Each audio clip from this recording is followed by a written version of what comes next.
All right, guys, well, I've been making pretty good progress on the 907. Pretty happy with what's been going on. I got the pump block glued and clamped. I'm going to show you in a time lapse. That whole process, it's a little different when you're starting from a brand new hole with no modifications to something that's already been, had a bunch of holes drilled and cut and reshaping the transom, all that stuff. So you'll see that. Another thing I've been doing is this bow. It's only 100,000ths up here, so it's pretty spongy. I'll see if I can show you.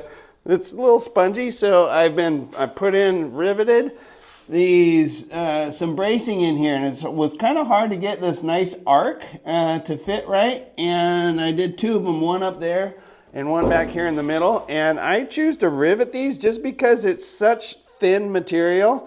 I could also drill and plug weld all those, but I actually like rivets because, I mean, aircraft use, entire Boeing 737 is riveted together, so there's nothing wrong with it. All that is doing is stiffening that up. So I'm gonna get to the time lapse, show you that, and at the end of it, I will unclamp it and show you the entire boat ready to go. The pump is gonna go in, and some great big news coming up about the 500 small block.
Well, here we go. This thing has been drying in here for a couple days. Jason and I put it in, and yeah, I'm pretty happy with everything. We got a nice seal all the way around it. So this thing is going to be, if I can get it out of here, this thing's going to be ready to go. So get this thing unclamped, I'm going to drill a couple through holes all the way through, and then drill and tap all the way through. Little different than the last build. I'm only going to have 2 bolts up here and 2 bolts back here that are going to be going all the way through. The others are just going to be 5/16 drilled and tapped straight down into the boat, and also glued with the pump along here. So I'm going to get this all unbolted or unclamped. Got to drill and tap these, and then oh god, that one's hard.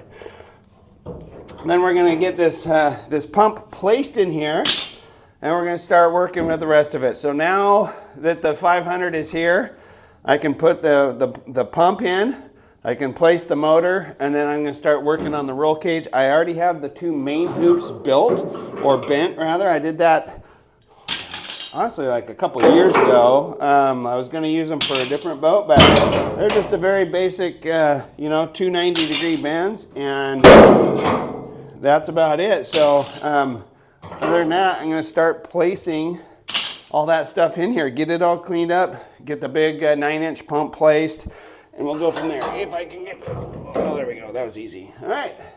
I'm going to clean up all this stuff. I just let all the squeeze out just dry, and then we'll cut it off with the razor. You don't even have to do that. It's just coming right out. So another reason that I kind of opted to do this in 2 parts with just the pump block and then the pump later is it lets me go and get a sander, a grinder, and clean up this. So we have an absolute perfect kind of no seam, no joint at all intersection there. And then the pump, we already know that these edges fit perfectly against the pump. I'm super ecstatic. This thing is ready to go. I'm gonna get this. It's Friday today. Happy Friday, happy weekend. I can't wait to reveal the 500. It did come in yesterday, and that video will be uploaded Sunday. So if you're watching this series and you want to see a badass motor, tune in Sunday about noon Pacific time is when you'll see the reveal of the 500 cubic inch small block billet block, 1,032 horsepower. Am I excited? Yeah, you can tell a little bit. I'm a little excited. So anyway, thanks for watching. We're going to get to work on this. I literally have to unbox that thing. So here we go. Thanks for watching.